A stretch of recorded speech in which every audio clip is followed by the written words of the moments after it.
हाँ भाई, circular motion चल रहा था अपना, क्या ले लिया था उसमें? एंगुलर वेलोसिटी निकालने की बातें अपन ने देखी थी। एंगुलर वेलोसिटी की परिभाषा क्या है? v perpendicular upon r। कभी भी एंगुलर वेलोसिटी निकालनी हो तो अपने को क्या करना है? r वेक्टर ड्रॉ करना है, पोजीशन वेक्टर, उस पॉइंट के जिस पॉइंट के अबाउट पूछे। एंगुलर वेलोसिटी कब किसके अबाउट पूछेगा? कोई पॉइंट देगा, किसी पॉइंट के अबाउट होगी, वो कोई रेफरेंस पॉइंट देगा, जिसके भी अबाउट पूछे उससे वो पार्टिकल जहाँ पे है उसका क्या ड्रॉ कर देना है? पोजीशन वेक्टर r, और वो r निकाल लेना है, और उस r के परपेंडिकुलर वेलोसिटी का क्या निकाल लेना है? कंपोनेंट निकाल लेना है। और v परपेंडिकुलर जो आप निकालोगे उसमें r का क्या कर देना है? डिवाइड कर देना है, तो आपको क्या मिल जाएगा? एंगुलर वेलोसिटी ओमेगा मिल जाएगा। ठीक है, अब हम कर्वीलिनियर मोशन की बात करते हैं। हम कह सकते हैं कि any moving charge particle, any moving charge particle can change its magnitude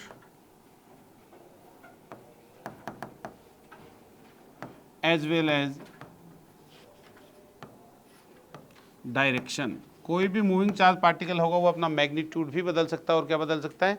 direction भी बदल सकता है। कैसे? मान लीजिए ये कोई मूविंग चार्ज पार्टिकल है, ऐसे जा रहा है, इस रास्ते पे जा रहा है चार्ज पार्टिकल मूव करता हुआ। यहाँ पे मान लीजिए चार्ज पार्टिकल है, ये उसकी क्या है? इस समय की वेलोसिटी वेक्टर है v वेक्टर, ये उसकी वेलोसिटी है v। ठीक है, और इसके ऊपर कुछ क्या लगा हुआ है? एक्सेलरेशन लगा हुआ है, कुछ एक्सेलरेशन लगा हुआ है। हमने कहा कि इस पे एक्सेलरेशन लगा हुआ है इधर की तरफ, ये एक्सेलरेशन a है, ये फोर्स लगा हुआ है, यूँ कहीं फोर्स होगा उधर एक्सेलरेशन होगा, F=ma के अकॉर्डिंग। तो इधर कोई एक्सेलरेशन लगा, मान लीजिए कि यहाँ से कितने एंगल पे लगा हुआ है? अल्फा एंगल पे लगा हुआ है, अल्फा एंगल पे लगा हुआ है। तो इस वेलोसिटी एक्सेलरेशन, ये जो a वेक्टर है, इसके दो कंपोनेंट होंगे, दो कंपोनेंट होंगे। कौन कौन से होंगे? a के दो कंपोनेंट होंगे। एक कंपोनेंट जो होगा वो वेलोसिटी की डायरेक्शन में होगा, that is a cos alpha, which will change its magnitude. ध्यान आपको, अपनी पहली बात हो चुकी है, वो इसके मैग्नीट्यूड को क्या करेगा? बढ़ाएगा। और दूसरा जो कंपोनेंट होगा वो क्या होगा इसका? a sine alpha. A sine alpha जो परपेंडिकुलर कंपोनेंट होगा, ये वाला कैसा कंपोनेंट है? पैरेलल कंपोनेंट एक्सेलरेशन का क्या करेगा? वेलोसिटी के मैग्नीट्यूड को बढ़ाएगा, वेलोसिटी जो पैरेलल होगा, बात हुई थी अपनी। ठीक है, और जो परपेंडिकुलर कंपोनेंट है वो क्या करेगा? घुमाएगा। परपेंडिकुलर कंपोनेंट होगा तो वो क्या करेगा? घुमाएगा। प्योर सर्कुलर मोशन हो रही है तो क्या हो रहा है? सर्कुलर मोशन हो रही है तो पैरेलल कंपोनेंट क्या है? जीरो। जो भी एक्सेलरेशन है वो सारा का सारा कौन सा होता है? परपेंडिकुलर वाला ही होता है। क्लियर है बात? अरे क्लियर है? कोई दिक्कत है क्या इस बात में? बोलो। एक को बोलते हैं टेंजेंशियल एक्सीलरेशन और एक को बोलते हैं क्या? Normal acceleration. इसको क्या बोलेंगे? इस वाले को बोलते हैं टेंजेंशियल एक्सीलरेशन, टेंजेंट के अकॉर्डिंग, टेंजेंशियल एक्सीलरेशन। और इसको क्या बोलेंगे?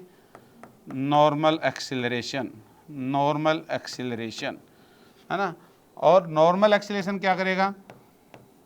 जो नॉर्मल होगा वेलोसिटी की, normal acceleration will change direction of motion, will change direction of motion, and perpendicular acceleration will change, क्या चेंज करेगा भाई? Magnitude of velocity, magnitude of velocity, magnitude of velocity. यही होगा चेंज डायरेक्शन ऑफ मोशन का मतलब क्या है? Direction of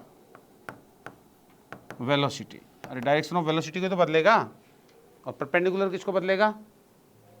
magnitude को बदलेगा, परपेंडिकुलर मैग्नीट्यूड को बदलेगा। ठीक है ना।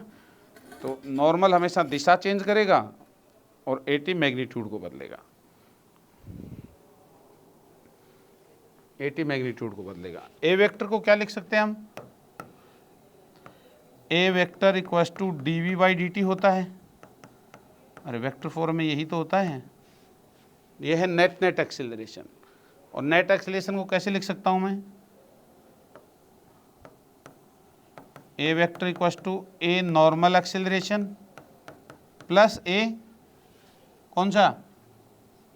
Tangential acceleration. दोनों का सम होगा ना, अरे ये जो नेट एक्सीलरेशन होगा ये इस टेंजेंशियल का और पैरेलल का क्या होगा, सम होगा। इस परपेंडिकुलर और पैरेलल, ये टेंजेंशियल है ये नॉर्मल है, तो नॉर्मल एक्सीलरेशन और टेंजेंशियल एक्सीलरेशन का क्या होगा, सम होगा। समझ गए बात को।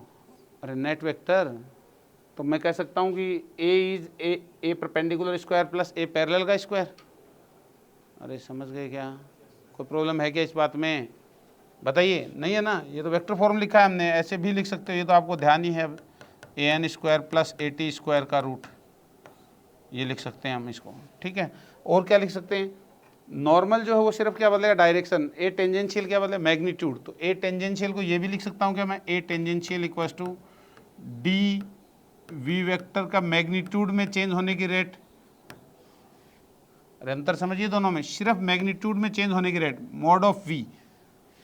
मॉड ऑफ वी आई तो कौन सा एक्सीलरेशन होगा, टेंजेंशियल एक्सीलरेशन, लेकिन टोटल वी में चेंज होने की रेट वो होगा नेट एक्सीलरेशन। फर्क है इसमें उसमें, इसमें उसमें फर्क है, ठीक है। ये हम लिख देंगे इस तरह से, नोट कर दीजिए सारी बातें फटाफट।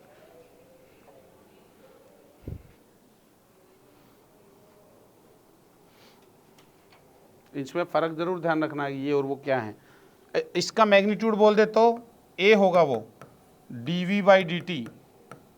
अरे D V by D T तो टोटल एक्सीलरेशन है ना, तो इसका ऐसी टर्म दिखा दे आपको तो ये नेट का मोड है, अरे ये नेट एक्सीलरेशन का मोड है। और ऐसी टर्म दिखे तो मैग्नीट्यूड जिस वजह से बदल रहा है वो कौन सा होगा, टेंजेंशियल एक्सीलरेशन होगा, वो 80 होगा। क्लियर है बात। या मैं को वेलोसिटी जो है उसको कैसे लिख सकते हैं हम, वेलोसिटी को कैसे लिख सकते हैं, V vector equals to V into V cap. अरे ये तो लिख सकते हो, तो D V by D T क्या लिखूँ, इसका डिफ्रेंशिएशन करूँ तो ये नेट एक्सीलरेशन आएगा, वो क्या लिखा जाएगा, D V by D T into V cap plus v into D V cap by D T. अरे अंतर समझ आ रहा है दोनों में। इसमें क्या बदलेगी, सिर्फ डायरेक्शन, इसमें क्या बदलेगा, मैग्नीट्यूड। डायरेक्शन फिक्स है, इसमें डायरेक्शन बदलेगी, rate of change of direction. अरे समझ गए, टोटल नोट कर दो, ये बड़ी इंपॉर्टेंट बात है। जो अभी बताइए, टेंजेंशियल एक्सीलरेशन और नॉर्मल एक्सीलरेशन। नॉर्मल सिर्फ क्या बदलता है, दिशा को बदलता है, और टेंजेंशियल मैग्नीट्यूड को बदलता है।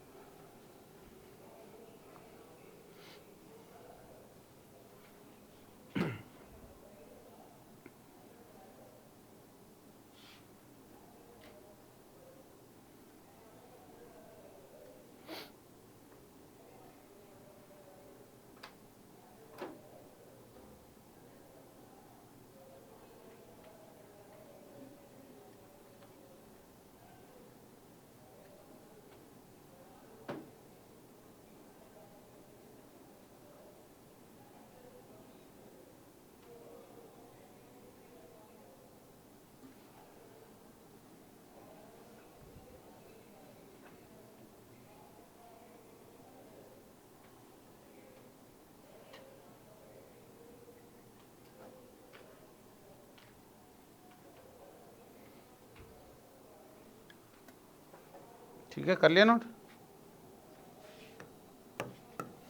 अब एक क्वेश्चन है, जेई एडवांस में आया हुआ क्वेश्चन है। ये एक पैराबोला है, ज़मीन पे पैराबोला बना हुआ है ऐसे, ठीक है ना, वर्टिकल नहीं है, ज़मीन पे पैराबोला बना हुआ है। और एक कोई इंसेक्ट है वो यहाँ से मूवमेंट कर रहा है,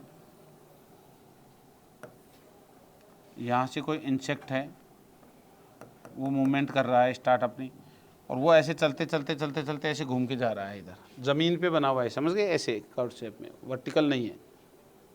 ये है, ये इसका 0,0 है। y बराबर पैराबोला की इक्वेशन दे रखी है एक्स स्क्वायर। अरे ये x हो गया ना, ये y हो गया, तो ओपनिंग y की तरफ हो गई इसकी, y equals to X square.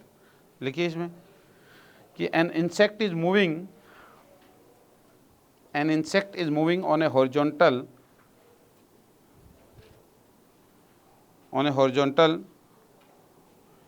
parabolic trajectory y equals to x square, horizontal parabolic trajectory y equals to x square, y equals to x square पे चल रहा है with constant velocity, constant speed, with constant speed, speed constant है इसकी, find out direction of acceleration, find out direction of acceleration at origin and 1,1 at origin and at 1,1.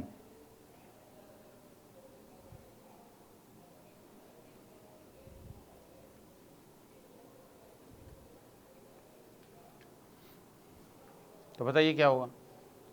Speed constant है, इसकी speed जो है वो क्या है, कांस्टेंट है।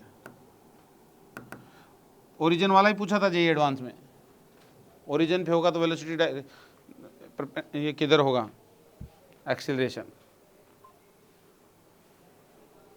तो स्पीड जब कांस्टेंट है तो कौन सा एक्सीलरेशन मौजूद है बे? अरे यदि स्पीड कांस्टेंट है तो एक्सीलरेशन कौन सा होगा, नॉर्मल ही होगा, टेंजेंशियल तो होगा नहीं। अभी लिखवाया आपको टेंजेंशियल एक्सीलरेशन मैग्नीट्यूड बदल देगा, तो टेंजेंशियल एक्सीलरेशन तो इसका मतलब है ही नहीं। तो जब ये ओरिजिन पे पहुंचा तो बताइए किधर है एक्सीलरेशन नेट नेट। जब ये यहाँ से चल के इंसेक्ट यहाँ पहुंचा होगा तो किधर हुआ नेट एक्सीलरेशन, ऊपर की ओर हुआ ना, और टुवर्ड सेंटर नॉर्मल। क्यों? क्योंकि जब भी कोई मोशन इस पे कर्व्ड सरफेस पे होगी या सर्कुलर पाथ पे मोशन होगी तो सेंटर की तरफ, उसके सेंटर की तरफ तो हमेशा क्या होगा, एक्सीलरेशन होगा ही होगा। टेंजेंशियल हो या ना हो, सेंटर की तरफ तो हमेशा एक्सीलरेशन होगा ही होगा। नॉर्मल अरे घुमा कौन रहा है उसको सर्कल पे, नॉर्मली तो घुमा रहा है, तो नॉर्मल एक्सीलरेशन तो 100% होगा ही होगा, टेंजेंशियल हो या ना हो। अब यहाँ साफ कह रहा है कि वो स्पीड कांस्टेंट है तो टेंजेंशियल तो है नहीं, तो जो है वो सारा का सारा कैसा है, नॉर्मल। तो यहाँ पहुँचा तो किधर होगा एक्सीलरेशन, इधर होगा। अरे ये ना, और अगला क्या कर रहा है, y इक्वल्स टू 1,1 पे बताओ। तो 1,1 पे कहीं यहाँ पहुँचा होगा इंसेक्ट, मान लीजिए ये इंसेक्ट यहाँ पहुँच गया 1,1 पे, तो इस 1,1 पे कैसे निकालेंगे हम? अरे y equals to X square आपके पास में, इसका डिफ्रेंशिएशन कर दो, डिफ्रेंशिएशन कर दो। क्या है आपके पास slope, dy by D X that is equals to 2x। अरे टेन थीटा बराबर क्या आया, 2x आया ना। तो यहाँ टेंजेंट ड्रॉ करेंगे हम, ये थीटा हो गया तो टेन थीटा, यही तो वैल्यू है।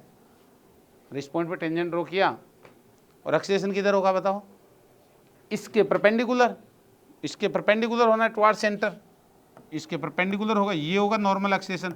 टेंजेंशियल तो है नहीं, अरे टेंजेंशियल तो है नहीं, तो इस एक्सीलरेशन की वैल्यू बता दो, या डायरेक्शन, सॉरी डायरेक्शन पूछे, डायरेक्शन बता दो। तो डायरेक्ट ये थीटा है तो वर्टिकल के साथ में ये एंगल कितना बनेगा, देखो इसका परपेंडिकुलर ये है और इसका परपेंडिकुलर ये है, तो ये एंगल थीटा होगा, ये एंगल थीटा होगा। तो आपने डायरेक्शन बता दी कि वर्टिकल से with vertical at theta, theta कितना हो जाएगा, tan इनवर्स 2x, और x कितना हो गया 1 है, अरे x 1 है तो 2 लिख देंगे ना इसको। तो थीटा बराबर tan इनवर्स 2 विद वर्टिकल। अब विद वर्टिकल किधर की साइड में, लेफ्ट या right, in left direction, in anti clockwise direction. पूरा लिखोगे ना, हॉरिजॉन्टल से पूछ लेता तो कि हॉरिजॉन्टल से बताइए, तो हॉरिजॉन्टल के लिए क्या करते हैं हम, यहाँ एक हॉरिजॉन्टल लाइन ड्रॉ कर दो, इससे बता दो। तो इससे कितना, या तो इधर से माइनस से बताओ तो ये बता दो 90 माइनस थीटा पे होगा, या क्या बता दो आप 90 प्लस थीटा पे, तो 90 प्लस थीटा तो 90 प्लस tan इनवर्स 2 पे होगा।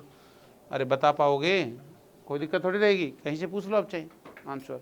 यही सवाल आया हुआ था, उसने तो ओरिजिन का ही पूछा था।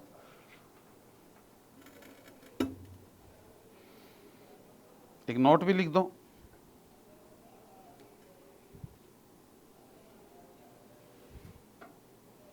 कि जब भी कोई पार्टिकल कर्व में चलेगा, जब भी कोई पार्टिकल कर्व में चलेगा, एटी हो या ना हो, एटी मतलब टेंजेंशियल एक्सीलरेशन, एटी हो या ना हो, an जरूर होगा, an जरूर होगा। 80 टेंजेंशियल हो या ना हो, an जरूर होगा। समझ गए बात को, ये है बात। अब एक क्वेश्चन लेते हैं अपन, अब एक क्वेश्चन लेते हैं। क्वेश्चन क्या है भाई,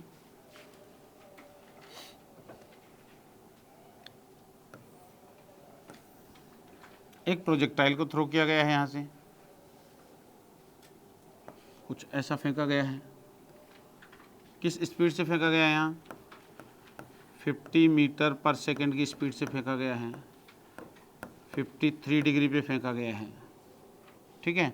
find out A N after 1 second. 1 second बाद ए एन बताओ नॉर्मल एक्सेलरेशन कितना है। Find out A N after 1 second. 1 second बाद ए एन बताओ।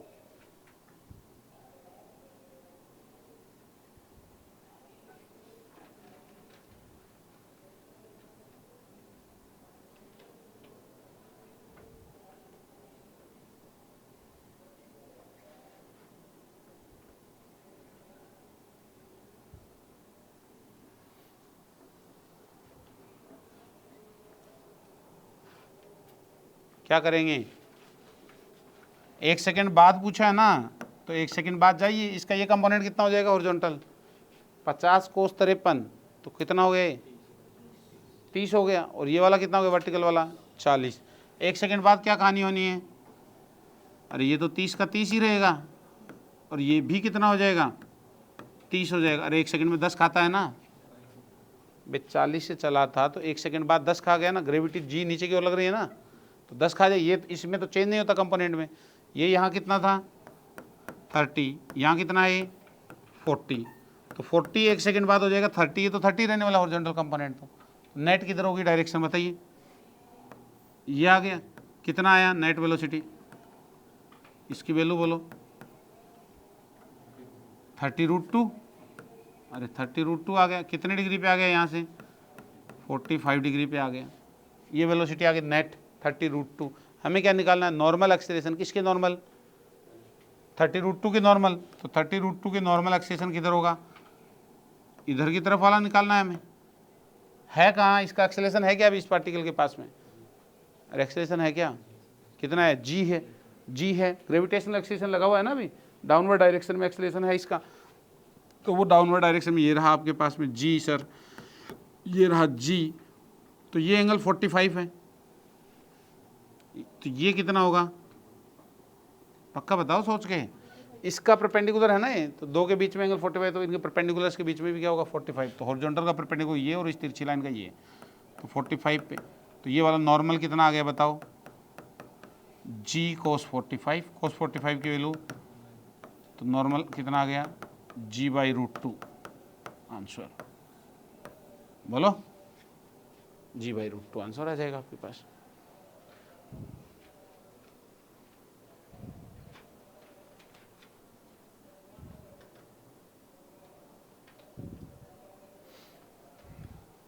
अब इस मॉडल जो अभी तक पढ़ा है उसके लिए एक एनालिसिस लिख दीजिए, नोट लगा के लिख दीजिए। एक नोट लिख दीजिए। पॉइंट नंबर 1, जब भी हम किसी पार्टिकल पर डायनेमिक्स को एनालाइज कर रहे हैं,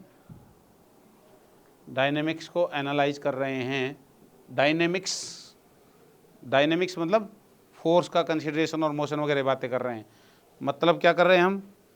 एनएलएम लगा रहे हैं। मतलब एनएलएम, अरे लो तो वही आए हैं ना, उन्हीं का ही तो एनालिसिस कर रहे हैं। एनएलएम लगा रहे हैं। नेक्स्ट पॉइंट लिखिए। जब भी दुनिया के किसी सवाल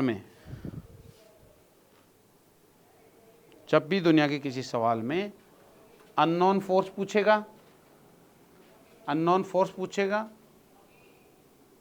या फिर एक्सेलरेशन निकालने को बोलेगा, अननोन फोर्स पूछेगा या फिर एक्सेलरेशन निकालने को बोलेगा,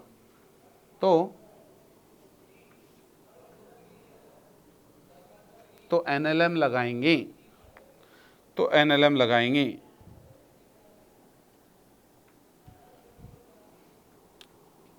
या बीच का कोई फोर्स निकालना है, या कांटेक्ट छूटने की बात कर रहा है, या बीच का कोई फोर्स निकालना है या कांटेक्ट छूटने की बात कर रहा है। अरे कांटेक्ट छूट जाएगा मतलब नॉर्मल क्या हो जाएगा? 0 करना है। वो फोर्स की बातें हुई ना, तो एनएलएम लगाना है। अरे बता के थोड़ी आएगा मैं एनएलएम से आया हूँ तुम्हें सवाल, तो ध्यान रखना है। नेक्स्ट पॉइंट, एनएलएम कैसे लगाते हैं वो भी लिख लो फटाफट। एनएलएम लगाते समय फर्स्ट स्टेप क्या है, एक्सेलरेशन मानना। एनएलएम लगाते समय फर्स्ट स्टेप एक्सेलरेशन मानना, अपने कॉमन सेंस से, ब्रैकेट में लिख दो कॉमन सेंस से, है ना, कॉमन सेंस तो ध्यान रखोगे। नेक्स्ट पॉइंट,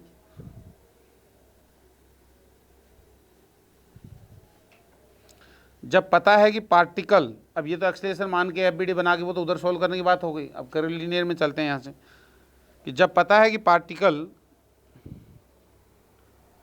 कर्वीलिनियर मोशन कर रहा है, जब पता है कि पार्टिकल कर्वीलिनियर मोशन कर रहा है, मतलब सर्कल वगैरह में नहीं है, स्ट्रेट लाइन में नहीं है, समझ गए, पता है कि पार्टिकल कर्वीलिनियर मोशन कर रहा है, तो कौन सी एक्सेलरेशन मानोगे रे? अब वहाँ तो मानने का तरीका अलग था, यहाँ कैसे मानोगे एक्सेलरेशन? तब AN और AT मानना है, दो एक्सेलरेशन मानेंगे हमेशा, नहीं होगा तो जीरो हो जाएगा कोई सा भी, तब AN और AT मानना है। नेक्स्ट लिखिए, फर्स्ट स्टेप में क्या करेंगे, तो step one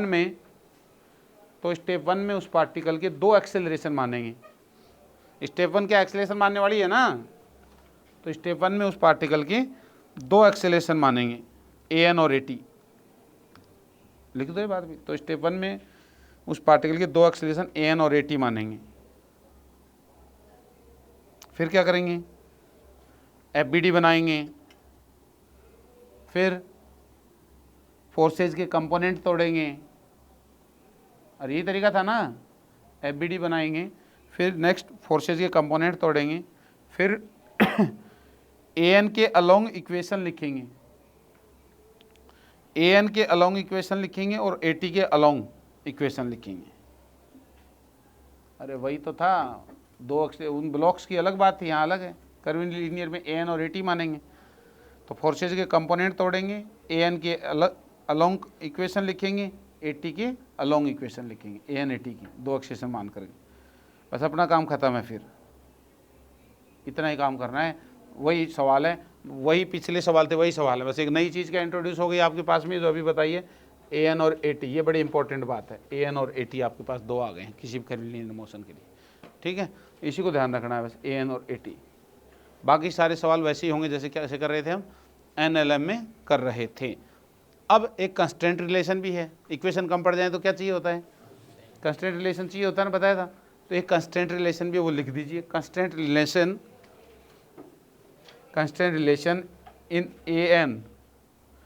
in AN for circular motion only,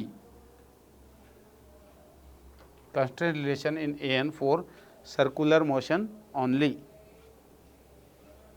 और इसमें लिखिए, if A particle moves in a circular path, if a particle moves in circular path of radius capital R, circular path of radius capital R, then due to this constraint,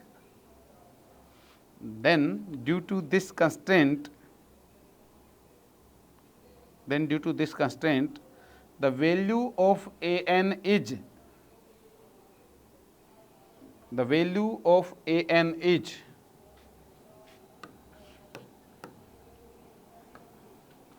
AN equals to V square upon R। ये constant relation है velocity और acceleration का। कब है, जब particle क्या कर रहा है, सर्कुलर मोशन कर रहा है। क्या ये एक्सेलरेशन है, वैल्यू तो एक्सेलरेशन की है, क्या इसको m से मल्टीप्लाई कर दूंगा तो फोर्स आएगा, फोर्स की वैल्यू तो आएगी लेकिन फोर्स नहीं होगा वो ये। अरे ये कॉज है कि इफेक्ट है, एक्सेलरेशन कॉज होता है कि इफेक्ट होता है, acceleration net force F equals to ma हम लिखते हैं, तो F फोर्स है, उसकी वजह से a एक्सेलरेशन आया है, उसको मास से मल्टीप्लाई कर देंगे तो F के बराबर होगा, तो F इक्वल्स टू ma। तो वैसे ये एक्सेलरेशन है भैया, और ये कंस्टेंट रिलेशन है, इसको m से मल्टीप्लाई कर दो तो कोई फोर्स नहीं बन जाएगा, ये इफेक्ट है। जो भी कोई फोर्स होगा, जो भी कोई नॉर्मल फोर्स होगा, उसकी वैल्यू MAN के बराबर होगी, एम ए एन मतलब M B square upon R के बराबर। लेकिन ये कोई फोर्स नहीं बन जाएगा, हम बोलते हैं centripetal force, centrifugal force, M B square upon R circular motion के लिए। तो वो सेंट्रीपिटल और सेंट्रीफ्यूगल कोई फोर्स नहीं बन जाएगा। ये value M B square upon R कोई फोर्स नहीं है। सेंट्रीपिटल फोर्स तो फोर्स है, लेकिन वो कोई और लगा रहा है। अबे कोई सर्कल में चीज़ घूम रही है ऐसे, तो उसको किसी रस्सी से बांध रखा आपने, तो ये रस्सी टेंशन फोर्स लग रही है सेंटर की तरफ, उसकी वजह से एक्सेलेरेशन आ रहा है। तो एक्सेलेरेशन कितना होगा इस एम मास के ब्लॉक पे? एक्सेलेरेशन होगा टी बाई एम। अरे एफ बाई एम होगा ना इधर का, तो टी बाई एम एक्सेलेरेशन होगा। ये टी बाई एम किसके बराबर होगा? वी स्क्वायर बाई आर के। ये टी बाई एम जो होगा वो वी स्क्वायर बाई आर के बराबर होगा। तो या मैं यूँ कह दूँ टी बराबर M B square by R होगा। यहाँ इसके लिए सर्कल में घूम रहा है, रस्सी से एक स्टोन बांध के घुमा रहे हैं हम, तो ये M B square upon R कोई फोर्स है क्या? नहीं, टी फोर्स है। और वो सेंटर की ओर लग रहा है, सेंटर के प्यार में पड़ा हुआ है, इसलिए इसका नाम क्या देते थे? सेंट्रीपिटल। पीटल का मतलब होता है प्यार में पड़ा हुआ, तो सेंटर के प्यार में पड़ा हुआ इसलिए सेंट्रीपिटल। ठीक है, सेंटर की तरफ लगता है हमेशा। लेकिन क्या M B square upon R centripetal force है? नहीं। कौन है सेंट्रीपिटल? टी है। टी है। न्यूक्लियस के अराउंड जेड प्रोटॉन्स हैं, उसके अराउंड इलेक्ट्रॉन घूम रहे हैं। सेंट्रीपिटल कौन है? इलेक्ट्रोस्टैटिक फोर्स है। That is equal to M B square upon R. अरे वी स्क्वायर अपॉन आर तो कांस्टेंट रिलेशन है, वो तो हर सर्कुलर मोशन के लिए होगा ही होगा। दुनिया में जब भी कोई पार्टिकल सर्कुलर मोशन करेगा तो एक्सेलरेशन जो होगा सेंटर की तरफ, मतलब जो नॉर्मल वाला सेंटर की तरफ होगा, मतलब नॉर्मल है, टेंजेंट के नॉर्मल है वो, तो नॉर्मल एक्सेलरेशन जो होगा वो वी स्क्वायर अपॉन आर ही होगा। और फोर्स जो होगा वो M B square upon R ही होगा सेंटर की तरफ। लेकिन M B square upon R उसका रिप्रेजेंटेशन है, इफेक्ट है उस फोर्स का। वो एम में कोई फोर्स थोड़ी होता है, फोर्स तो एफ होता है ना, एफ बराबर एम में लिखते हैं, एम में तो इफेक्ट है, तो ये यही है। समझ गई बात को? दिमाग में रखना इस बात को, कंफ्यूज मत हो जाना, आगे जाके बच्चे बावड़े होने लग जाते हैं। ठीक है, तो A N equal to V square upon R लिख लिए, ये कंस्टेंट रिलेशन है वी आर और ए में। नेक्स्ट लिखिए, अगर वो सर्कल में नहीं घूम रहा है, अगर वो सर्कल में नहीं घूम रहा है, किसी और कर्व में घूम रहा है, अगर वो सर्कल में नहीं घूम रहा है, किसी और कर्व में घूम रहा है,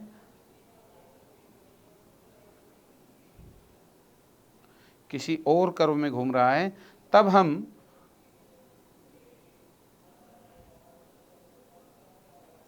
सिंप्लिसिटी के लिए,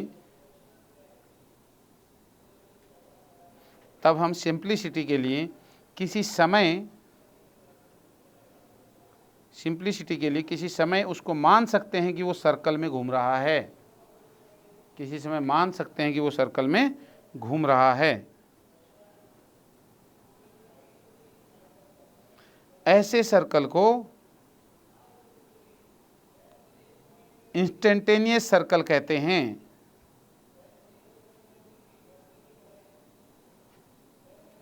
इंस्टेंटेनियस सर्कल कहते हैं। और उस केस में भी, और उस केस में भी ए एन इक्वल टू क्या होगा भाई? V square by R. अरे ये तो होगा वहाँ भी, इंस्टेंटेनियस सर्कल बोलेंगे उसको, लेकिन इसका आर हमें पता नहीं है, इसका आर हमें पता नहीं है।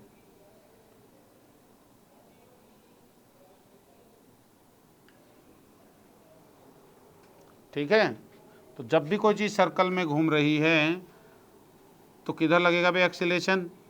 यहाँ पूछे तो ए एन इधर लगेगा, वेलोसिटी इधर होगी, और ए एन कितना होगा? वी स्क्वायर अपॉन आर होगा।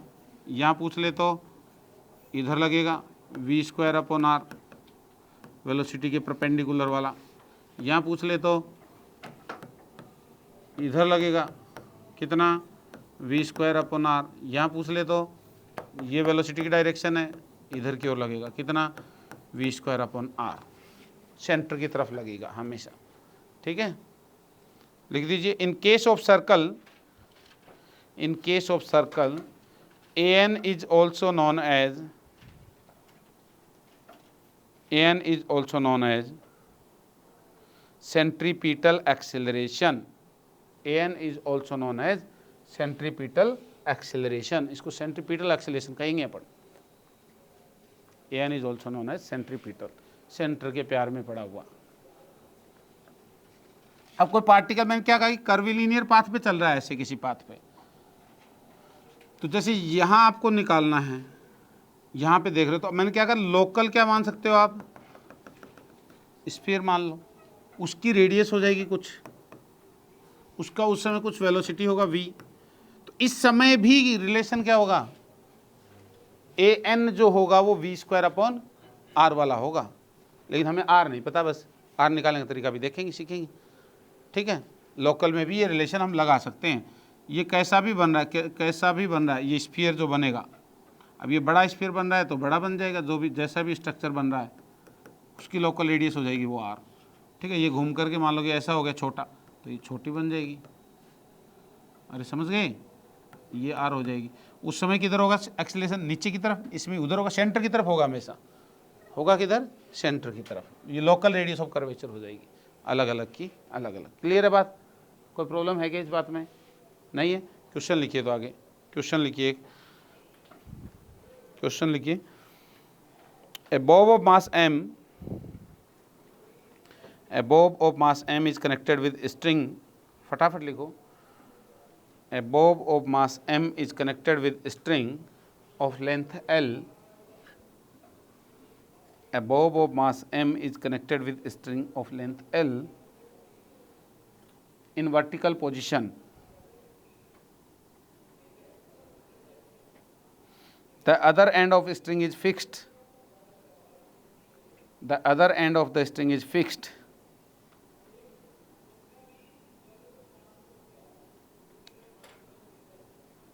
If the bob is taken away by an angle theta, if the bob is taken away by an angle theta,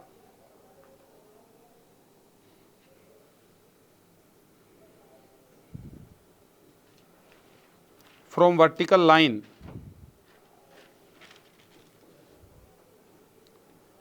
from a vertical line, and it is imparted a horizontal velocity, and it is imparted a horizontal velocity perpendicular to the plane of string,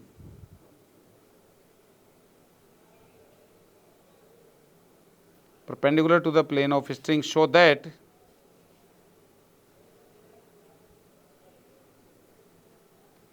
it starts moving in circular path.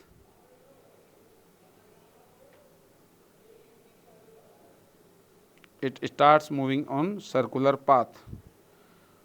Find out V. Find out V.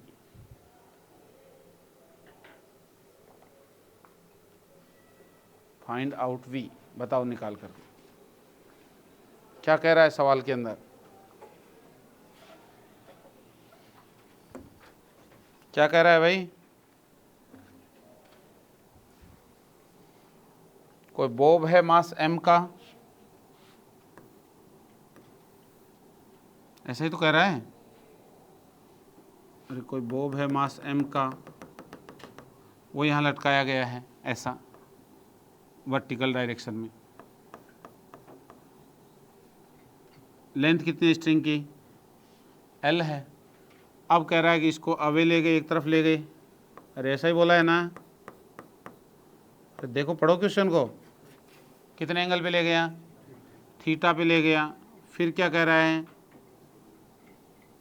इसके string के plane के perpendicular इसको क्या दे दिया, speed दे दी. अरे string का plane कौन सा है, इसको यहाँ से ऐसे लाया तो ये प्लेन बना ना, बोर्ड वाला प्लेन, तो इसके परपेंडिकुलर क्या दे दी गई है, वेलोसिटी दे दी गई है. या तो अंदर ले लो या बाहर ले लो. मान लो कि डॉट से ले लिया मैंने v, अरे v वेक्टर बाहर की तरफ है, इसका डॉट से दिखा दिया मैंने ऐसे, तो कैसे घूमेगा ये, ऐसे ऐसे घूमेगा ना. अरे कुछ ऐसे पाथ पे घूमेगा कि नहीं घूमेगा, ऐसे घूम के ऐसे दे दिया हॉरिजॉन्टल, तो ऐसे ऐसे घूमेगा, कंस्टेंट रिलेशन बनाएगा, घूमेगा ना, ऐसे घूमेगा. तो एक्सेलरेशन कौन कौन से होंगे इसमें, क्या कहा मैंने आपको, जब भी ऐसा आए कर्वीलिनियर पाथ पे सर्कुलर मोशन में आए तो दो एक्सेलरेशन मानेंगे, एक तो बाहर की तरफ मानेंगे, आगे की तरफ कौन सा एक्सेलरेशन मानेंगे, बाहर की तरफ वाला। अरे वेलोसिटी की डायरेक्शन में कौन सा होता है बे, टेंजेंशियल। और दूसरा किधर मानेंगे, सेंटर की तरफ, जिस सेंटर के अलोंग घूम रहा है, ऐसे ही तो घूमेगा वो। अरे समझ गए ना, ऐसे रस्सी थी वर्टिकल से ऐसे तिरछा करके और उसको हॉरिजॉन्टल स्पीड दे दिया, तो ऐसे ऐसे घूम के आएगी वो रस्सी, ठीक है, ऐसे ऐसे घूम करके आएगी। तो वही बात है, तो ये इधर का क्या हो जाएगा, ए नॉर्मल एक्सेलरेशन। तो हम मैंने क्या कहा, एटी और एन मानेंगे सबसे पहले एनालाइज करने के लिए। अब इसका एपीडी बनाते हैं स्मॉल एम का। तो क्या कौन कौन से फोर्सेज लग रहे हैं इस पर बताओ। इधर की तरफ क्या लग रहा है, टेंशन टी लग रहा है ना, ये वाला वर्टिकल के साथ कितना एंगल बनाएगा, ये थीटा है तो ये थीटा बन जाएगा ना। तो ये वाला वर्टिकल के साथ एंगल कितना बना रही होगी, थीटा, ये एंगल हो गया थीटा, ठीक है। नीचे की ओर कौन सा फोर्स लग रहा है इस पर, एम जी, ग्रेविटी से, ये एक छूने से आ गया, एक ग्रेविटी से आ गया, दो ही फोर्स है, दो ही तो फोर्स है इस पर, एक और फोर्स है क्या कोई, अरे दो ही है, और भी है कोई फोर्स ढूंढो, दो ही फोर्स है, अरे देख लो, सेंट्रीपिटल भी लग रहा है क्या, M B square upon R. अबे वो फोर्स नहीं है, मत ले लेना, मर जाओगे नहीं, ठीक है ना, वो नहीं लेना है, बहुत बढ़िया, चुप रहे तुम, ठीक है। तो वो नहीं लेना है, वो नहीं लेना है, वो तो इफेक्ट है एक्सीलरेशन का, ठीक है ना। फोर्स तो जो सिखा दिया उसी को ध्यान रखिए, एनएलएम में सीखा है, या तो छूने से आएगा या ग्रेविटी आएगा, ज़्यादा से ज़्यादा इलेक्ट्रोस्टैटिक्स आ सकता है किसी में फोर्स, है ना, ये है। तो इसका ये ले लिया, अब इसका एनालाइज करो, आप एनालाइज करो, बताओ क्या करूँ। टी साइन थीटा इधर लगेगा, तो टी साइन थीटा बराबर, अरे सेंटर की तरफ लगेगा, वो तो mass times V square upon R होगा, अरे बोलो। और आर क्या है, आर है ये एल कोस थीटा, ये साइड कितनी होगी, एल साइन थीटा, अरे चेक करो, तो बन जाएगा क्या, T sine theta equals to M V square upon L sine theta, अरे बनेगा ना, एल साइन थीटा, ये बन जाएगा आपके पास में। और क्या रिलेशन बनेगा, हाँ, टी कोस थीटा, वर्टिकल में तो बैलेंस है, अरे ऊपर नीचे थोड़ी जा रहा है, ये तो इसी प्लेन में घूम रहा है, तो वर्टिकल में टी कोस थीटा बराबर एम जी है, न तो ऊपर जा रहा है न नीचे जा रहा है, तो हम कहेंगे T cos theta equals to क्या है, एम जी है। एक इक्वेशन ये बन गई, और एक इस एक्सेलरेशन की डायरेक्शन बनाए एटी की डायरेक्शन में, तो एटी की डायरेक्शन में क्या आएगा, एटी की डायरेक्शन में, अब ये सर्कल में घूम रहा है, तो सर्कल में घूम रहा है तो एटी क्या होने वाला है, जीरो ही होने वाला है, तो इधर की तरफ कोई फोर्स नहीं है, अरे इधर कोई फोर्स थोड़ी दिया है, ऐसे छोड़ दिया, स्पीड दे करके छोड़ दिया गया है, तो इधर की तरफ कोई भी फोर्स नहीं लग रहा है। तो हम तीसरी इक्वेशन क्या लिख सकते हैं, कोई फोर्स नहीं है सर, जीरो बराबर एम ए टी। अरे टेंजेंशियल होता तो फिर सर्कल पे थोड़ी घूमता, नहीं ना, तो फोर्स है ही नहीं इधर, ठीक है ना, उधर कोई फोर्स नहीं है। तो इनसे सॉल्व कर लीजिए, क्या निकलवाया आपसे पूछा गया क्वेश्चन में, हैं वी निकलवाया, तो वी देखिए यहीं से निकालिए, इस इक्वेशन से वी निकालिए पहले, एक इक्वेशन ये है हमारे काम की और एक ये है, इन दो से निकालिए आप। तो वी स्क्वायर बराबर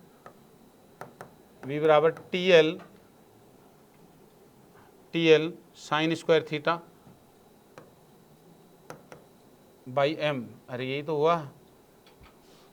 अब इसमें क्या नहीं है, थीटा गिवन है, एम गिवन है, एल गिवन है, टी नहीं गिवन है, टी यहाँ से रख दो, क्या हो जाएगा T, M G by cos theta, तो M G by cos theta, M से एम कैंसिल हो जाएगा, तो G L sine square theta by cos theta, अरे चेक करो, हैं क्या आएगा, अच्छा हाँ इसका रूट चल रहा था, बिल्कुल ठीक बात है, तो इसका रूट आएगा, तो इसका भी रूट हो जाएगा फिर,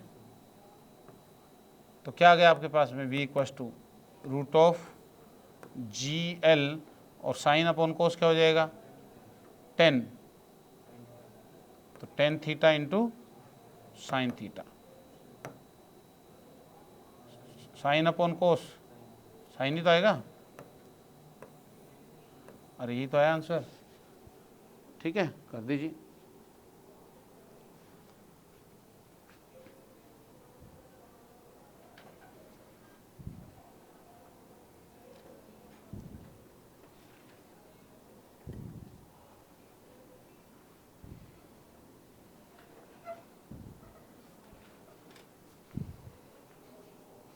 नेक्स्ट लिखें, हाँ नोट कर रहे हो, जल्दी करो जल्दी करो, कर लो कर लो।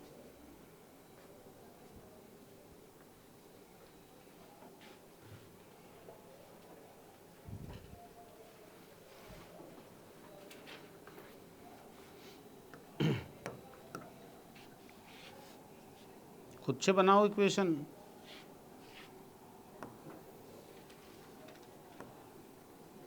ये एक बाउल है, ठीक है,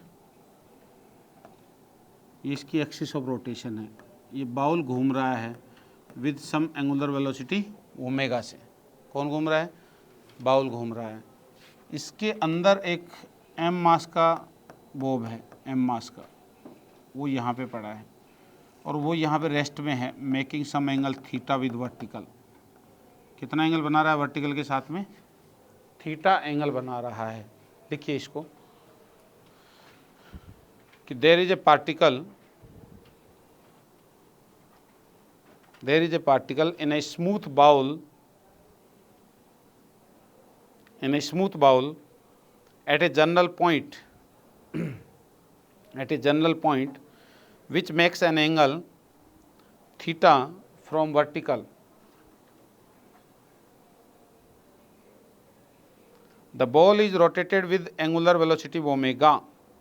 The bowl is rotated with some angular velocity omega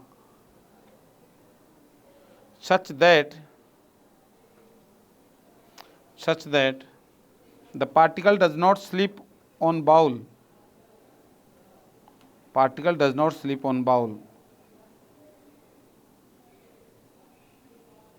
Find out omega and normal reaction. Find out omega and normal reaction.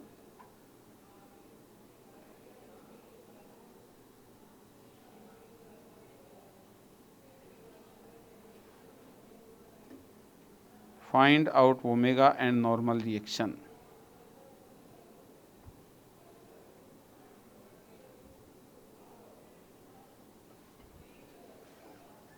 क्या करोगे भाई?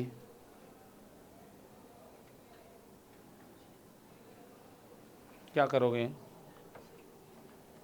बाउल ये फिसल नहीं रहा है, बाउल घूम रहा है तेजी से और ये यही रेस्ट में रुका सा रह गया है। तो आप बाउल पे बैठ के देखोगे इसको तो क्या दिखेगा आपको? अरे बाउल हो गया रेस्ट में, फिर आप कहोगे सर ये घूम रहा है, मैं नहीं घूम रहा। और ये तो देखोगे बाउल पे बैठ के देखो ये कैसे घूमता दिखेगा फिर आपको? जैसे ये घूम रहा था एंगुलर वेलोसिटी से, वैसे ये घूमता दिखेगा। अरे दिखेगा कि नहीं? और ये सर्कल में घूमता दिखेगा ना, ऐसे ऐसे ऐसे, क्योंकि बाउल घूम रहा था सर्कल में। अब आप बैठ गए बाउल पे जा करके, तो अब ये सर्कल में घूमता दिखेगा आपको, दिखेगा ना? ये सर्कल में घूमता दिखेगा आपको। फोर्सेज कैसे कैसे बैलेंस करेंगे? कौन कौन से फोर्सेज लग रहे होंगे इसके ऊपर? एक्सेलरेशन बताइए, नॉर्मल, और एक कौन सा लगेगा? टेंजेंशियल। किधर लगेगा? क्रॉस या डॉट ले लो, अंदर घूम रहा है तो क्रॉस से। और दो एक्सेलरेशन मान लिए, इसका एफबीडी बनाइए। एफबीडी बनाओगे तो कौन कौन से फोर्सेज लग रहे हैं इस पर? एक तो इधर की तरफ नॉर्मल लग रहा होगा, अरे कॉमन नॉर्मल लगता है ना, तो ये थीटा तो वर्टिकल के साथ ये नॉर्मल का एंगल कितना बनेगा? थीटा बनेगा। और कौन सा फोर्स लग रहा है इस पर नीचे की ओर? M G. अरे नीचे की ओर कौन सा लग रहा है? M G. कोई प्रॉब्लम है क्या इसमें? नीचे की ओर लग रहा है एम जी, इधर लग रहा है नॉर्मल। और कोई छू रहा है क्या कोई इसको? पार्टिकल को बाउल छू रहा है, उससे ले लिया नॉर्मल और एक एम जी ग्रेविटी का ले लिया, और कुछ नहीं लगना। ठीक है, अब इक्वेशंस क्या बनेंगी? सेंटर की तरफ कौन सा आएगा? अरे अब इस ये आदमी कहाँ बैठा हुआ आदमी इक्वेशन बना रहा है? बाउल पे बैठा। बाउल पे बैठा हुआ आदमी कहेगा ये सर्कल पे घूम रहा है, तो इसके सेंटर की तरफ निश्चित रूप से कोई फोर्स होगा, ढूंढो उसको। तो वो फोर्स कितना है? N sine theta. तो N sine theta equals to क्या लिखेंगे? बोलो। एम माना कि इसकी स्पीड v है इस समय, अरे अंदर की तरफ स्पीड कितनी है इसकी? v है, ऐसे घूम रहा है। कांस्टेंट स्पीड बोला होगा, वैसे भी सवाल में बोला है क्या?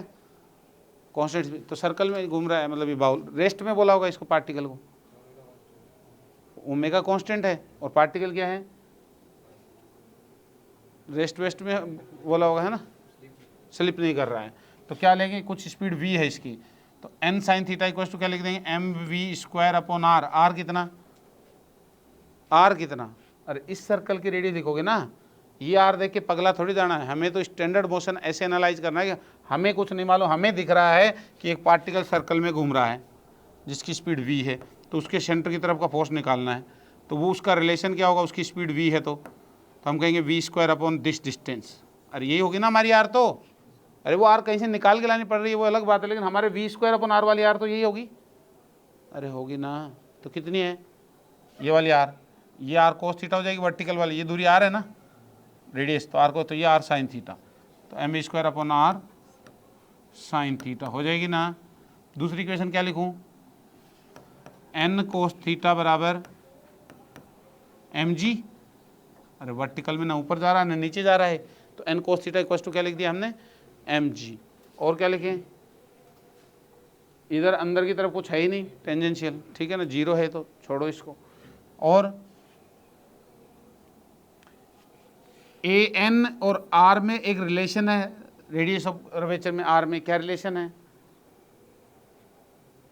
ए और आर में और ओमेगा में, या वी में, वी और ओमेगा में बता दीजिए, वी और ओमेगा में, V equal to R omega होता है सर्कुलर मोशन के लिए, पता है ना ये तो, अरे ये वी घूम रहा है, ये दूरी आर है, और ये ओमेगा से घूम रही है कोई चीज़, तो वी में, आर में और ओमेगा में क्या रिलेशन है, V equal to R omega, ठीक है, V equal to R omega निकाला हुआ रिलेशन है, V equal to R omega, A equal to R alpha, है ना, तो क्या लिख दें एक और, ओमेगा इक्वल टू क्या लिख देंगे, वी बाई आर, आर कितना, वही R sine theta, V by R sine theta, निकलवाया क्या है आपसे, हैं ओमेगा निकलवाया है, तो ये रख दीजिए V by R sine theta, V की वैल्यू रख दीजिए यहाँ ला करके, तो क्या बनेगी, चेक करो, निकाल के बताओ मेरे को क्या आ रहा है,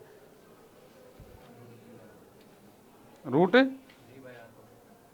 जी by R cos theta, cos ऊपर है कि नीचे है, नीचे है, ठीक है, फिर चेक करो ये आ रहा है क्या सबका,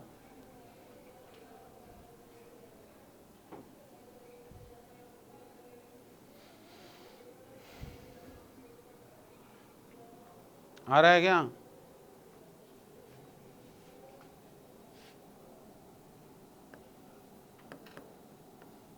root of G by R cos theta, या कोस का रेसिप्रोकल सेक थीटा लिख दो यहाँ, एक ही बात है, चेक करो ये आ रहा है क्या है,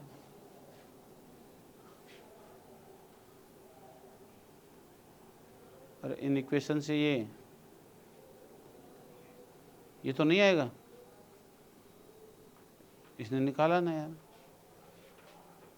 तेरा क्या आएगा वो बताओ, आएगा क्या वो बताओ,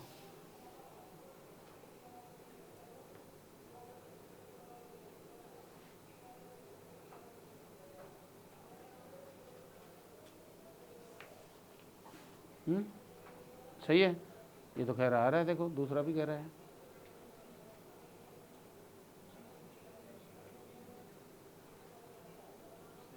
सही है, अमित भी कह रहा है सही है, हैं आ गया, गर्ल्स का भी आ रहा है देखो उनका, अरे 30-35 बच्चे बैठे हो आप, और इसमें से 2-4 जने ये 2 इक्वेशन सॉल्व कर पा रहे हैं, तो ये तो गलत बात है ना, 5-4 बच्चे कर पा रहे हो, थोड़ा जोर लगाओ यार, ताकत लगाओ, इसमें क्या उलझन हो गई इतनी, आपको बता दिया है कि क्या करना है आपको, यहाँ से भी यही तो रखना है, यहाँ से v निकाल करके यहाँ रखना है बस, तो ये N R sine square theta by M ये रख दो यहाँ, सोल्व कर दो जो भी बन रहा है, कर लोगे, यही आएगा आंसर, सही है। नेक्स्ट सवाल लिखो, नेक्स्ट सवाल लिखो, देखो जेई में कैसे कैसे सवाल आते हैं, बड़े बड़े सवाल लिख के आते हैं, सॉल्यूशन छोटे छोटे होते हैं, एक ट्रेलर दिखाते हैं आपको, लिखो एक फटाफट लिखो, there is a fix table on the ground,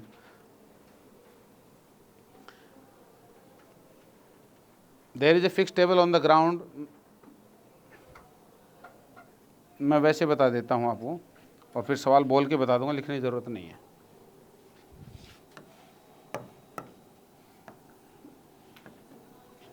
एक टेबल है ऐसी, ये एक टेबल है, फिक्स टेबल है ग्राउंड के ऊपर। इसमें एक होल बनाया गया है, होल में से एक रस्सी पास की गई है यहाँ, और यही रस्सी जो है इससे एक स्मॉल एम मास का कोई बॉल जो है वो बांधी गई है, ठीक है। और नीचे एक मास हैंग किया गया है स्मॉल एम का, नीचे एक स्मॉल एम का मास हैंग किया गया है। समझ गए बात को? टेबल के अंदर ये है। अब मैं सवाल पढ़ देता हूँ आपको, ठीक है। अब सवाल पढ़ देते हैं। ये टेबल है, टेबल समझ गए ना? तो लिखिए, लिखना नहीं है, वैसे ही सुन लो। There is a fix table on the ground with a smooth hole in it, a thread along passes through this string. A thread passes through this string. One part of this string is connected with a block M which is hanging vertically. Other part of string is connected with other mass small m which is on the table. If the particle on the table is given transverse velocity such that hanging block does not move, find out that transverse speed. ऐसे बड़ा बड़ा लिख के देगा सवाल। अब क्या करना है, निकालना क्या है आपको? Transverse speed. अब ट्रांसवर्स स्पीड कौन सी है ये आपको समझना जरूरी है, ये अंग्रेजी आनी चाहिए। ट्रांसवर्स स्पीड कौन सी है? ट्रांसवर्स स्पीड कौन सी है बताओ, देखिए। अरे ट्रांसवर्स स्पीड कौन सी है? हैं? अरे ये कह रहा है हैंगिंग वर्टिकली, तो ट्रांसवर्स स्पीड होगी अंदर की तरफ या बाहर की तरफ, ये वाली, ठीक है ना, इसके प्लेन में। बस इतना ही समझ लिया तो सवाल का खेल खत्म। v स्पीड से घूम रहा है, यही तो कहा है सवाल। तो अब तो सवाल खत्म हो गया। देखो कैसे, ऐसे कुछ घूम रहा है सर्कल में इस टेबल के ऊपर ही, और ये ब्लॉक जो है वो क्या बना हुआ है? रेस्ट में बना हुआ है। यही तो कह रहा है कि ये सवाल रेस्ट में बना हुआ है। रेस्ट में बना हुआ है इसका मतलब यहाँ की टेंशन T बराबर किसके होगी? mg के। अरे बोलो, तो हम कहेंगे T बराबर mg। और इसका BD बनाओ, इस पर कौन कौन से फोर्स लग रहे हैं? नीचे की ओर क्या लग रहा होगा? mg। ऊपर की ओर क्या लग रहा है? नॉर्मल। अरे mg नीचे तक ले जाओ, ठीक है, नीचे mg, नॉर्मल ऊपर, तो ये तो कैंसिल हो जाएंगे, कोई मतलब नहीं है। इधर की तरफ रस्सी से क्या आएगी? Tension T। क्या टेंशन T होगी यहाँ और यहाँ? अरे स्ट्रिंग तो वही है, ठीक है ना, तो सेम स्ट्रिंग है। फ्रिक्शनलेस सरफेस तो T होगा, तो इधर की तरफ का एक्सेलरेशन कितना हो जाएगा? T बराबर क्या लिख दूंगा मैं? T बराबर m इंटू ए कितना? v²/r। r कितना दिया हुआ है यहाँ का? कुछ रेडियस बोली थी क्या सवाल में? कुछ रेडियस बोली थी क्या? हैं? History one part of the vertical, ये नहीं बोली तो हम मान लेंगे। अरे नहीं बोली है तो हम मान लेंगे, हो सकता है कैंसिल हो जा रही होगी। माना कि r रेडियस के उसमें घूम रहा है, पाथ में घूम रहा है, तो अब इक्वेशन लिख दो। तो T बराबर क्या हो गया? mv²/r। निकालना क्या था? हैं? v निकालना था, तो T रख दो आप, तो T रख दो, तो क्या आ गया? v² बराबर rg। तो v बराबर क्या आ गया? √rg। या तो r देगा, नहीं तो √rg। अरे r की वैल्यू देगा आपको, गिवन रहेगी, v = √rg। r की वैल्यू देनी पड़ेगी, ठीक है। अब सवाल कोई भारी है ये? 2 सेकंड का सवाल है, बड़ा बड़ा लिख के बेवकूफ़ बनाते हैं जेई में।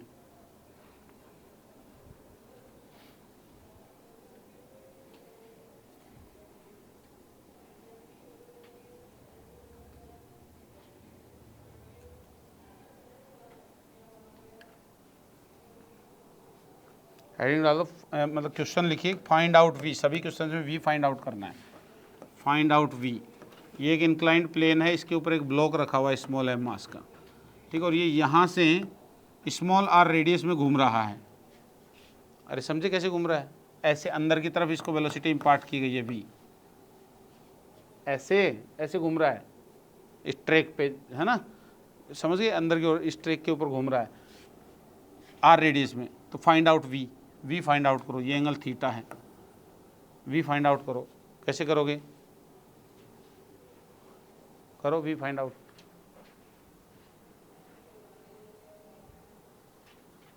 Find out speed we.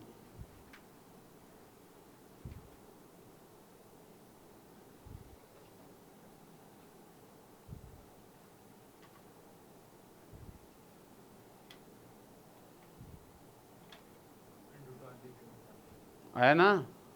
कैसे निकाला? और वी फाइंड आउट करना था। आपने क्या कहा? सर इस पे फोर्स कौन सा लग रहा है? इधर लग रहा है, इस पे नॉर्मल, यही तो लग रहा है। नीचे की तरफ क्या लग रहा है? mg। तो n का एक कंपोनेंट ये थीटा है, तो ये वाला एंगल कितना हो गया? थीटा। तो n cos थीटा mg को बैलेंस करेगा, ऊपर नीचे तो जा नहीं रहा है आप लोग। तो n साइन थीटा किसके बराबर होगा? अरे n साइन थीटा बराबर n साइन थीटा बराबर m into V square upon R की तो बराबर होगा। यही तो रिलेशन है कंस्टेंट का। n साइन थीटा बराबर M V square upon R, और n कोस थीटा बराबर mg। तो ये n यहाँ से ला करके यहाँ रख दो, आ जाएगा भी। बाकी सब नॉन है आपके पास, आ जाएगा कि नहीं? ठीक है। सर्कुलर में या कर्वीलिनियर में वेलोसिटी पूछे तो आपको एक ही ध्यान रखना, वी स्क्वायर बाई आर पे जाना है, सेंट्रीपिटल की तरफ जाना है। सवाल बना दिया जैसे ये एक बकेट है,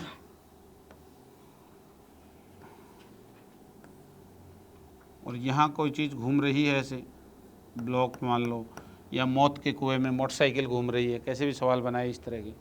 तो क्या करोगे? क्या करोगे? यहाँ से मान लीजिए कि एंगल कितना है? थीटा है, वर्टिकल ये हॉरिजॉन्टल के साथ। तो बताइए इस पे नॉर्मल किधर लगेगा? इधर की तरफ लगेगा कि नहीं लगेगा?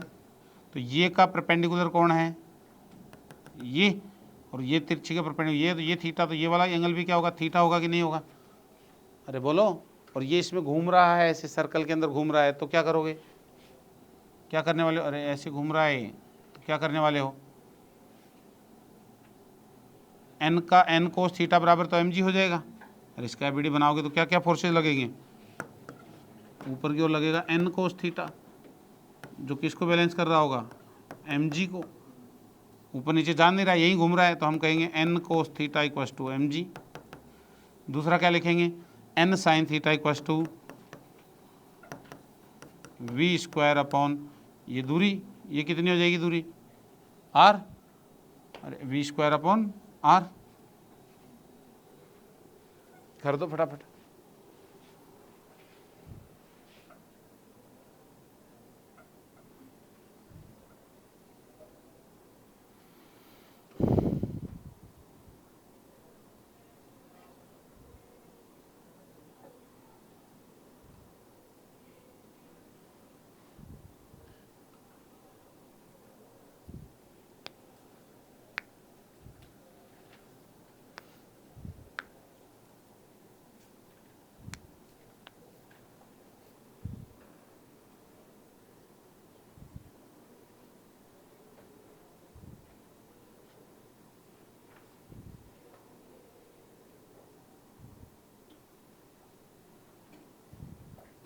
कर लिया भाई?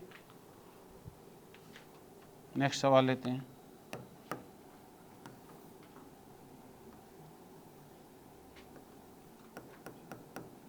ये एल लेंथ की स्ट्रिंग है, ये एंगल थीटा है, और इधर भी ये स्ट्रिंग कितने की है? एल लेंथ की है। ये फिक्स है, और इस बोब को क्या किया जा रहा है? घुमाया जा रहा है। अरे दो रस्सियाँ हैं, समझ गए? और इसको ऐसे स्पीड देकर के इसको क्या किया जा रहा है? घुमाया जा रहा है। लिखिए सवाल।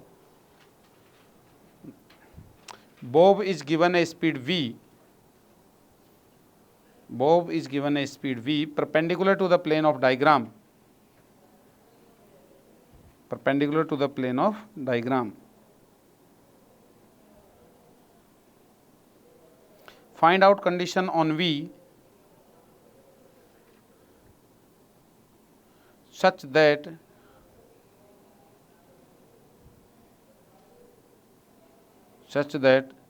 no chord slacks,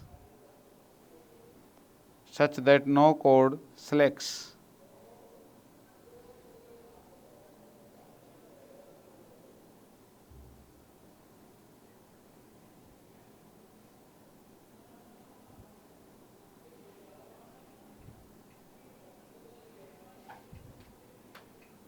no cord slacks, क्या करेंगे, मास m दिया हुआ है इसका, मास m है बॉब का, है ना, ये भी गिवन है। क्या करोगे बेटा बताओ। देखो ये थीटा, तो ये एंगल कितना हो जाएगा अभी ये बताओ पहले तो। अरे ये भी लेंथ है, ये भी एल है, तो थीटा ही होगा ना, ये थीटा तो ये भी थीटा होगा, ये थीटा हो गया। अब यहाँ की टेंशन कुछ अलग होगी, माना कि T1 है, यहाँ की टेंशन कुछ अलग होगी, माना कि कितनी है, T2 है। यहाँ का वेट कितना लग रहा होगा, mg लग रहा होगा, है ना। इधर की तरफ क्या लग रहा होगा, क्या लगेगा इधर की तरफ, अरे नॉर्मल एक्सेलेरेशन होगा, क्योंकि वेलोसिटी किधर इम्पार्ट की गई है, अंदर की तरफ, ऐसे ही तो बोला है, हॉरिजॉन्टली ऐसे दी गई है। तो इसकी इक्वेशंस क्या बनेंगी, ये थीटा है तो ये एंगल्स बताइए कितने बने, ये थीटा तो ये भी थीटा होगा ना, और ये थीटा तो ये भी थीटा होगा, तो बताइए इक्वेशंस क्या बनेंगी। T1 cos theta, T1 cos theta equals to या माइनस T2 कोस थीटा बराबर mg। अरे समझे क्या, अरे ऊपर की ओर वाला force T1 cos theta equals to mg plus T2 cos theta बनेगा ना, तो T1 cos theta minus T2 cos theta equals to mg। कोई प्रॉब्लम है क्या इस इक्वेशन में, वर्टिकल बैलेंस कर दिया। अब इधर वाले के लिए क्या लिखूं, कांस्टेंट स्पीड v रहेगी, उधर कोई फोर्स नहीं है छोड़ने के बाद में, नहीं है ना। अरे फोर्स का कंपोनेंट या तो वर्टिकल है या इधर है, अंदर की तरफ कोई फोर्स नहीं है, इधर टेंजेंशियल फोर्स नहीं है, तो और ये कैंसिल हो जा रहे हैं, सिर्फ नॉर्मल वाला है। तो कितना निकालूं, इधर की ओर वाला फोर्स T1 साइन थीटा और T2 साइन थीटा, तो T1 sine theta plus T2 sine theta is equal to क्या आ जाएगा भाई, mv² अपॉन r। r कौन सी दूरी, ये वाली दूरी, अरे ये सर्कल बनाएगा ना ये वाली रेडियस का, तो ये कितनी आएगी l साइन थीटा, तो mv² upon l sine theta. ये दो इक्वेशन हमारे पास में आ गई। अब क्या कह रहा है सवाल में कि नो कोड सिलेक्ट्स, कोई सी कोड सिलेक्ट ना करे, तो सिलेक्ट करने का खतरा किस में, सबसे पहले सिलेक्ट कौन सी करेगी उसको ढूंढो, ऊपर वाली करना चाहिए या नीचे वाली, बोलो। सिलेक्ट कौन सी कोड करना चाहेगी, नीचे वाली करना चाहेगी, तो नीचे वाली, अरे पहले ये ढीली होगी ना, ऊपर वाली में तो ये वेट आएगा इसका, ये ढीली होने के चांसेस हैं, दिख रहा है आपको, ये दिखना चाहिए आपको, इतना सोचना पड़ेगा। ये वाली ढीली नहीं होगी पहले, इस पर तो मास लटका हुआ है, हैंगिंग मास है, तो ये जो स्पीड कम पड़ेगी तो ये इधर ये लूज होगी पहले T2, तो T2 लूज ना हो वो कंडीशन ढूंढेंगे, तो T2 के लिए इक्वेशन बनाएंगे हम। तो इन इक्वेशन से हम क्या लिख सकते हैं आगे बताइए, इससे क्या लिख दूंगा, T1 minus T2 equals to mg upon cos theta, अरे कोस थीटा कॉमन आगे नीचे चला जाएगा, तो mg अपॉन कोस थीटा लिख दूंगा mg सेक थीटा, और यहाँ से क्या इक्वेशन बनेगी इससे, और इस इक्वेशन से क्या बनेगी, T1 प्लस T2 बराबर mv² upon l sine square theta, अरे साइन स्क्वायर थीटा, यही तो बनी, एक ये इक्वेशन बनी और एक ये इक्वेशन बनी। इससे क्या निकालूं मैं, T2 निकालूं, T2 कितनी बनेगी बताओ, T2 कितनी बनेगी, T2 चाहिए मेरे को, तो T1 को ख़त्म कर दूं, तो T1 को ख़त्म कर दूं तो वो माइनस कर दूं, तो वो माइनस कर दूं तो क्या आएगा, है 2T2 इक्वल्स टू, अरे वही करो ना माइनस, कंडीशन पूछिए तो देख लेंगे, अभी तो T2 तो निकालोगे पहले, तो T2 2T2 इक्वल्स टू क्या आएगा, T1 से T1 कैंसिल कर दिया, 2T2 equals to mv² upon l sine square theta और माइनस mg सेक थीटा, अरे यही ना, डिवाइडेड बाई 2, ये 2 डिवाइड हो जाएगा इसके पूरी के, यही तो आने वाला है। हाँ बोलो क्या कर रहे हो,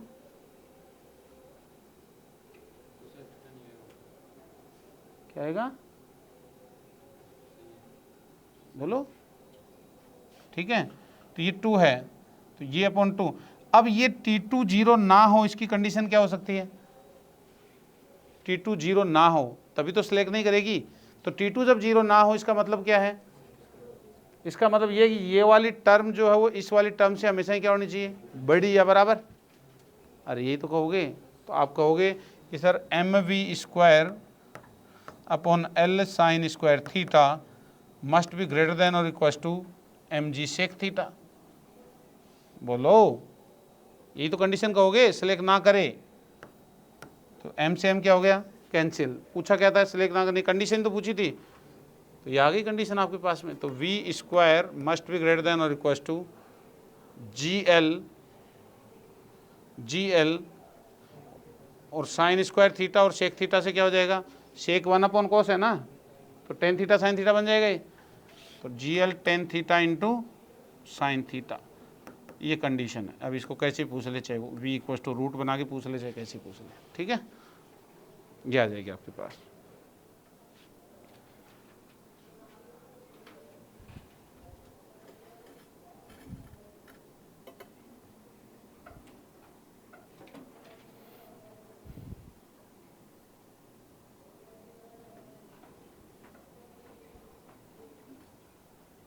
आ गया भाई, पक्का?